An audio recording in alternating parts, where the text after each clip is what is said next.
All right, first series on how to make money as an influencer. Now, we went to Darman Studios for a special event hosted by Adobe too. Also, it was a great event with a million different ideas, a lot of different types of niches on actual influencers, and it was great to actually collab and get some great new ideas. Now, here's a little insight what Lina had to say how to make money. Very creative. Lina had a lot of great ideas, and this is one of the things that I capture and I want you to see, and maybe it could help you out in your journey to become an influencer. And so let's get to how to make money. So this is, I would say this is the basis of how, if you really want to make money, how to approach it. Because obviously, a lot of people don't realize how much time goes into content creation. It's more than a full-time job.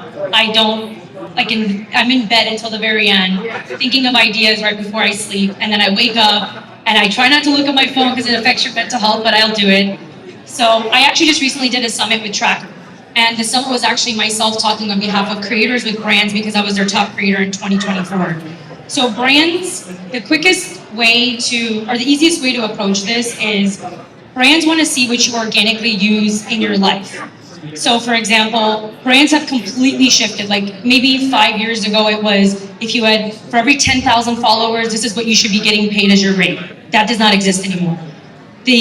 Not only is the whole economy constantly changing, but social media is constantly changing. Engagement matters more than your followers. So you can have 1/10 the amount of followers, but if you have a 3%, 8% engagement, and they read your comments. So there's now social media influencer marketing programs. There's Tracker, as I mentioned, Captivate, Creator IQ, all of the top brands. Every single brand uses one or all of those like affiliate marketing agencies, sorry, not affiliate, I apologize, affiliates like LTK and ShopMy, but they use these marketing agencies. And what these agencies do is they collect creator data and they let people know how many times you've tagged each brand, what your influence is, what your age range is, how many are female. Because, for example, if you're a beauty brand, a girl or female or male, whichever one, could be getting excellent engagement. But if their demographic is predominantly men, unless they're trying to find a man that wants to get his wife makeup for her birthday or Valentine's Day, they're going to try to target females. So number one, it's really important to know that every single thing you do online, there's agencies collecting data. So when you turn on your camera and you're using products, if you're going to the park, as Don said, and you're eating Cheez-Its or you got watermelon and you want to tag Ralph's or whatever, my point is that every single time you tag these brands, so my number one recommendation in fashion and beauty specifically, and you can also do this in wellness, is tag the brands organically.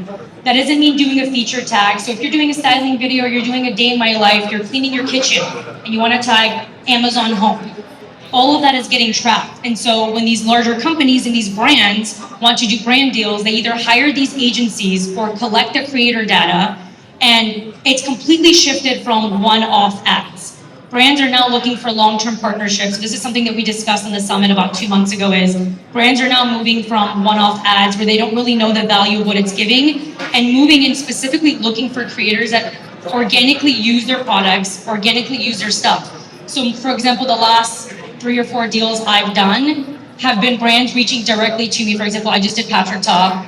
They saw an LTK, so then this moves to affiliate linking. You want to always link what you're using. Not only does it kind of take the guesswork out of what you're using, but people are like, oh, Lina's great. She's like a home shopping network or a life shopping network. I just go on her page, I like her outfit, I don't have to comment where is this from, it's right there. So especially when you can make their life easier. Now, the brand advantage of using these affiliate marketings like LTK, ShopMy, Amazon storefronts is that they can go on the back end. So these brands go on the back end going, who's been selling my product?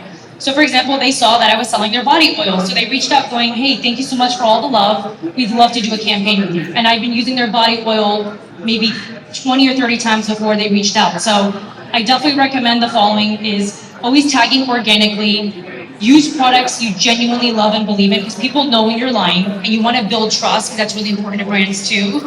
Keep consistent and use the affiliate linking, because they can actually see the back end sales. They have partnerships with these programs and they're able to see who's selling. So like if I was doing something, I'd be like, this girl, she's selling, let me show her some love, let me throw her a brand deal, because she's going to continue to use my stuff in her future videos. So it's more, I think, long-term investment versus short-term for sure.